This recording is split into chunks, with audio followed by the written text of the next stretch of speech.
What if I told you, humanity was never truly alone? What if the fall of Earth was only the beginning? And the shadows above us still whisper forgotten stories. Welcome to another journey into the unknown. Today, we unravel a tale of survival, forgotten alliances, and a return no one expected.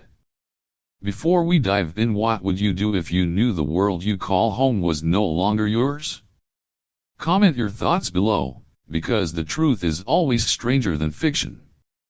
The year was 2174, and the morning began like any other. Cities hummed with life, skies were clear, and the world seemed as ordinary as yesterday. But then, the sun vanished.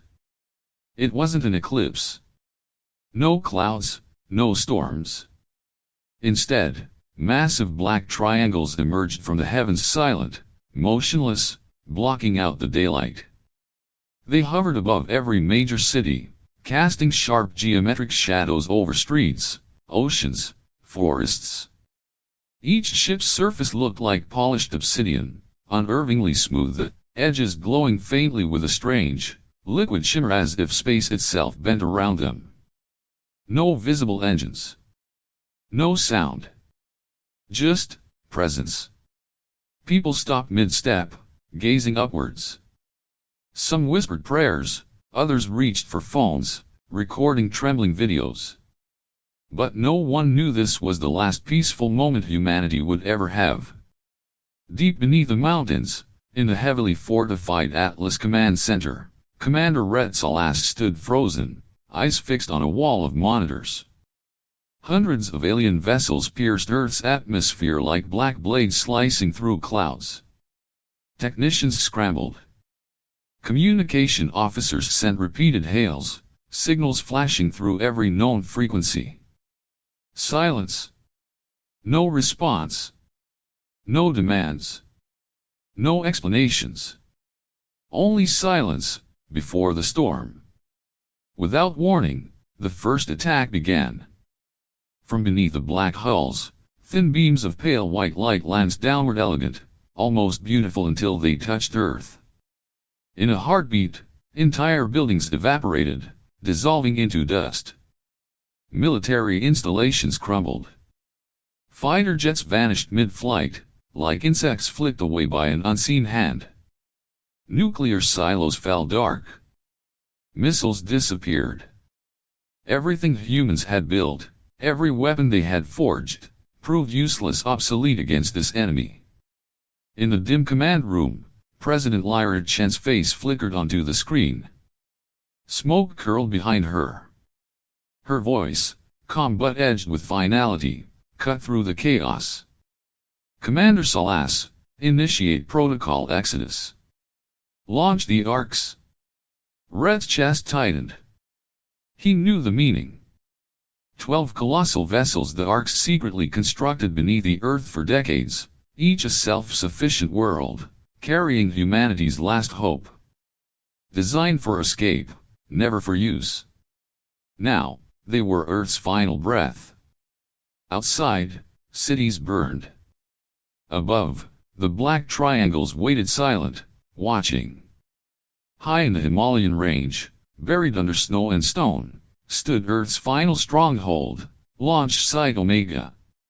It was more fortress than base, vast underground chambers, thick titanium blast doors, launch silos carved deep into bedrock. Within its cold metal walls, the last organized human resistance gathered. Commander Xal'Kor and his second-in-command, Lieutenant Mara Quinn, stood before the central holographic table. The map showed a grim mosaic, red icons blinking out one by one as Earth's forces fell. The air in the control room felt heavy. Every soldier, every technician moved with silent urgency, faces pale but focused. They all knew, this wasn't a battle for victory. It was a battle for time. Mara's voice cracked the stillness. 11 arcs launched. The last one is still loading. The Xal'Kor are moving toward Omega. On a nearby screen, Earth's last orbital defense platform station Aegis blinked with static. Captain Idris Voss's voice came through, distorted but steady. "We're preparing to overload the reactor. It should blind their fleet for a few minutes." There was no hesitation. No fear. "It's been an honor." Seconds later, high above, the sky flashed a blinding sphere of white fire, followed by silence. The explosion tore through the void, frying alien sensors in its wake.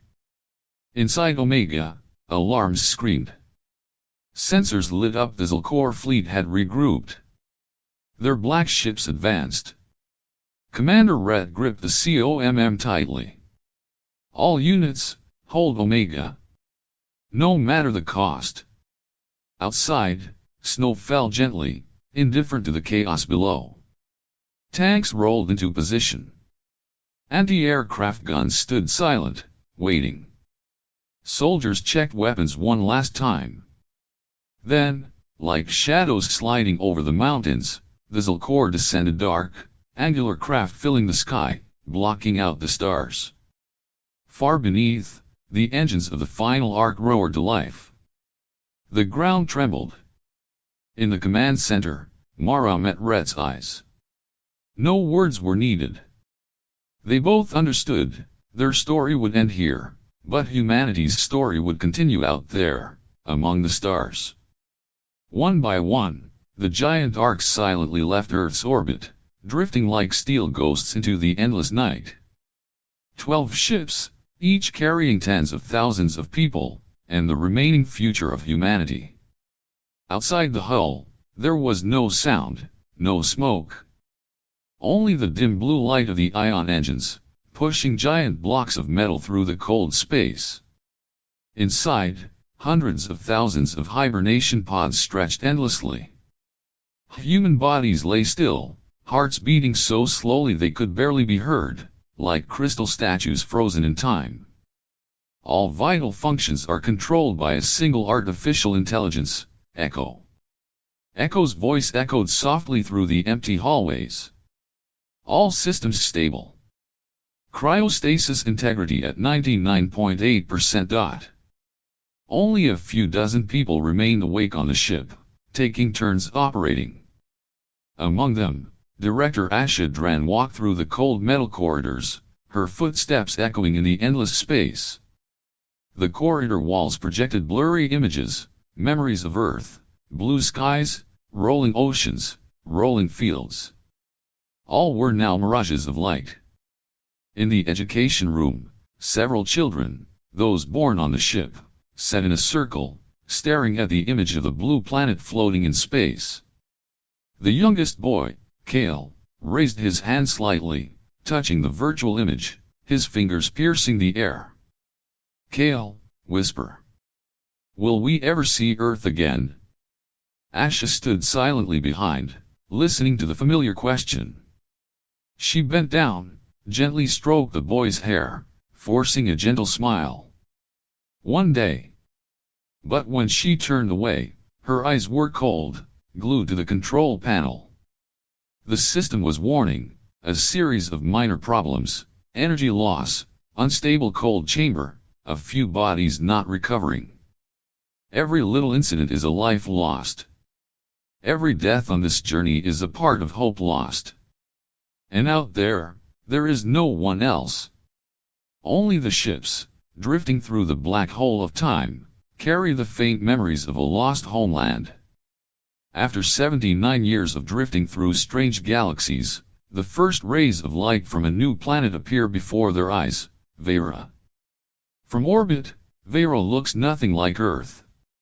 Its rugged surface is cut by jagged mountain ranges, its seas are the color of liquid mercury, and its atmosphere is blanketed by a thick layer of gray-blue clouds. No city. No lights. There is only one planet, wild, strong, and dangerous. As the arcs landed, the humans stepped onto unfamiliar ground. They felt the difference immediately. Gravity is stronger. The air is breathable, but carries a strange metallic taste. Electrical storms sweep through the valleys. The plants grow twisted and purple, their stems like living nerves. Native creatures lurk in the shadows, eyes glowing, silently observing. But people still live. They erected the first settlements, semi-transparent domes, structures assembled from the very materials of the dismantled arcs. The first generation Veyra grew up differently. They grew taller, their muscles firmer, their reflexes sharper, their bodies adapted to this fierce planet. Veyra was imprinted in every cell. But in mind, no one forgets the Earth.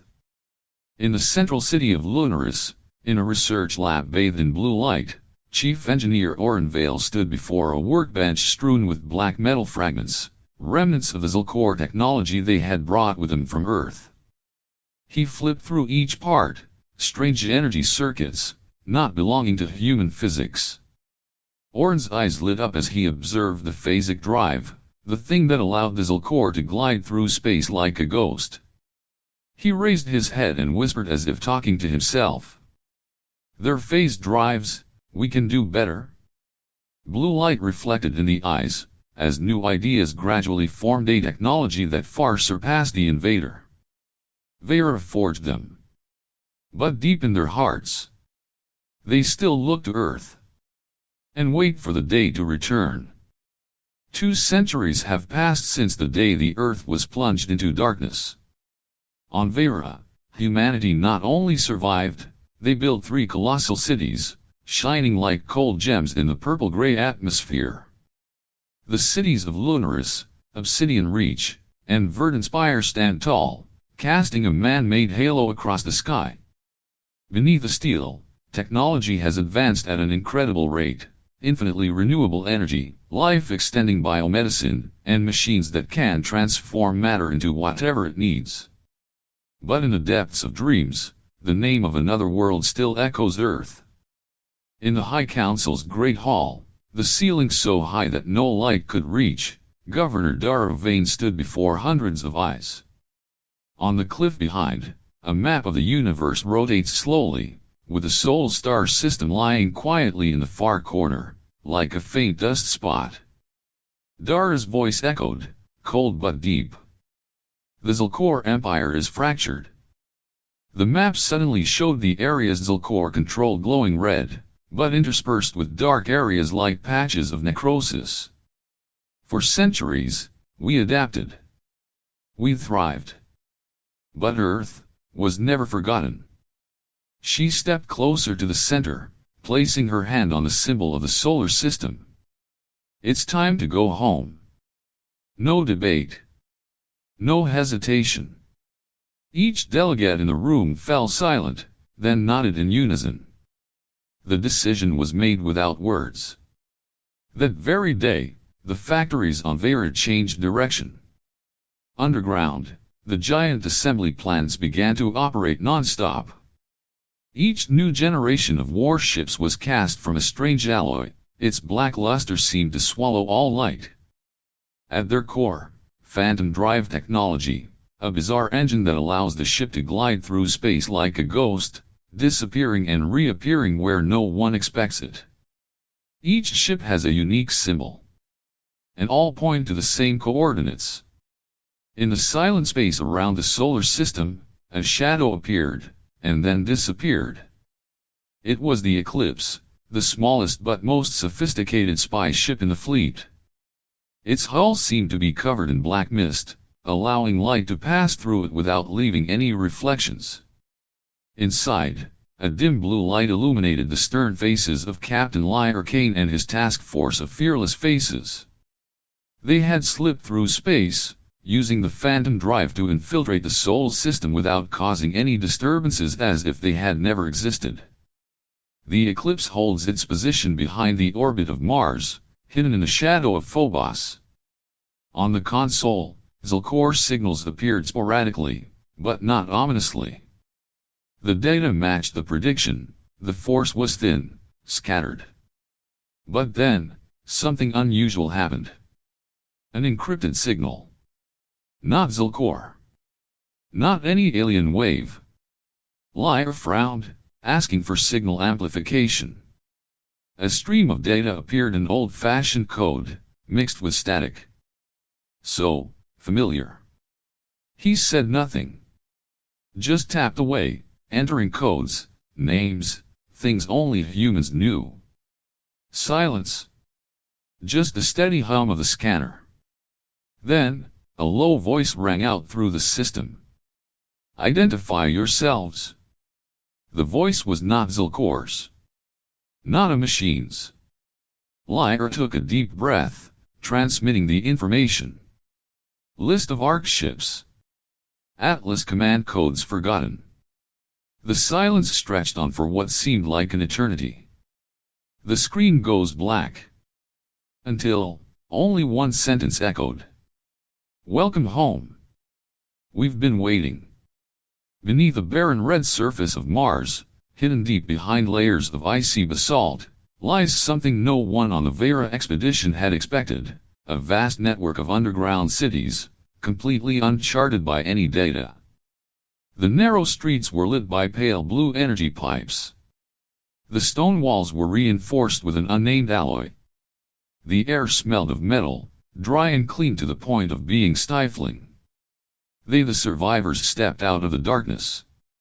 Their skin was pale, their bodies lean but muscular. Their dark adapted eyes glinted in a dim light. They carried the muteness of those who had lived too long underground. Before Captain Lyra came, the man leading the Mars team stood straight, his face stern, his cheekbones as high as carved stone. His name is Zev Ra. When Lyra and Zev faced off, not many words were needed.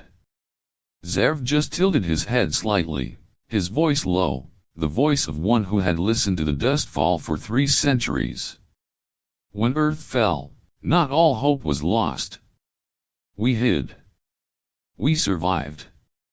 Lyra looked around at the survivors. Not just a few hundred thousands of them, generation after generation, had built a quiet society at the foot of the Xal'Kor Empire. They exchanged information. Records. Maps. Signals. And one clear truth emerged: Xal'Kor's forces on Earth were now a shadow of their former selves. They controlled more than they could hold. Zev nodded, holding out his dry hand. Lyra took it. No need to swear. Only one sentence echoed through the underground corridors. The Solar Reclamation Pact. Alliances were formed silently, like silent thunderstorms. In the shadow of Veyra and Mars, giant factories begin to come to life as mechanical monsters. On Veyra, underground in the city of Lunaris, assembly lines churned relentlessly. Black steel frames, engines containing glowing green energy cores, were lowered onto launch pads. Each ship is a work of death, flat hulls, windowless, covered in a completely light-absorbing shell. On the bow, the symbol is simple, a diagonal line through a circle, the symbol of the phantom drive, the engine that allows them to disappear from sight and appear anywhere. On the other side of the solar system, deep beneath Mars, the Mars dockyards are also bustling.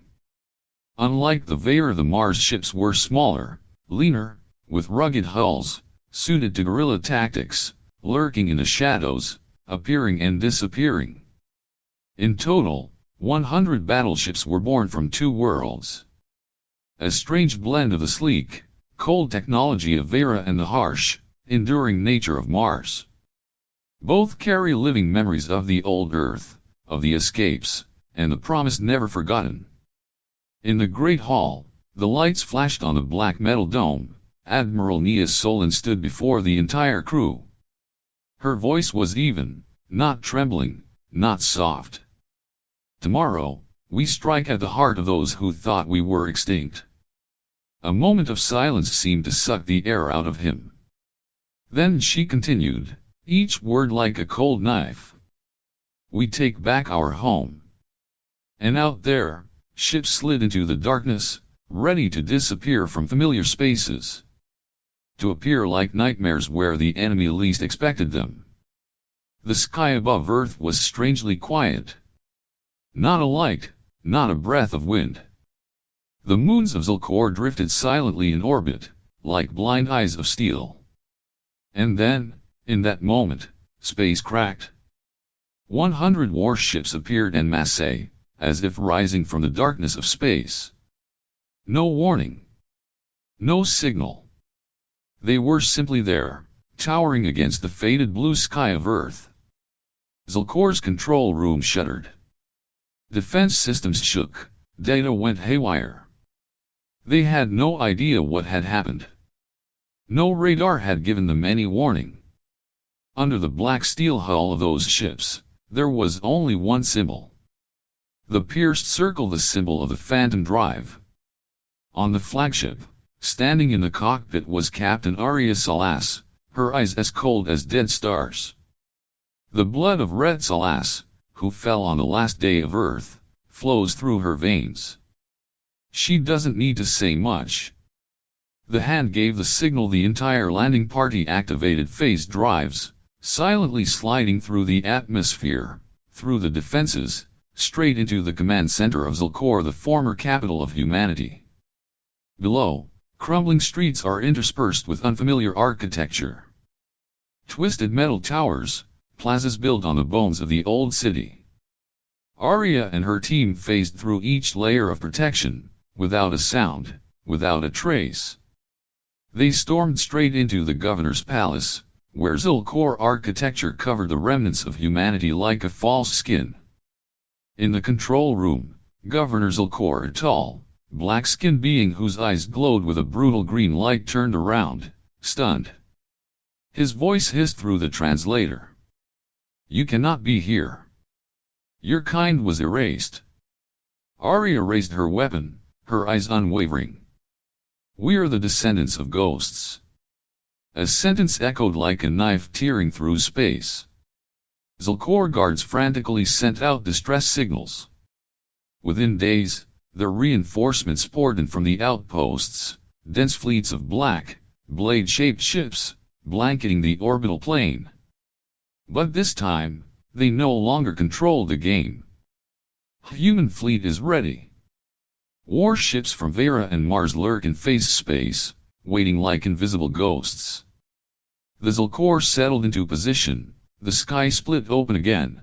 Human ships appeared in the midst of as the Xal'Kor army settled into position. The sky split open again. Human ships appeared in the midst of the enemy fleet, attacking from close range. Every time Xal'Kor tried to regroup, the ships would vanish, only to reappear elsewhere, slaughtering them without mercy. Within weeks, Earth's orbit was cleared of invaders.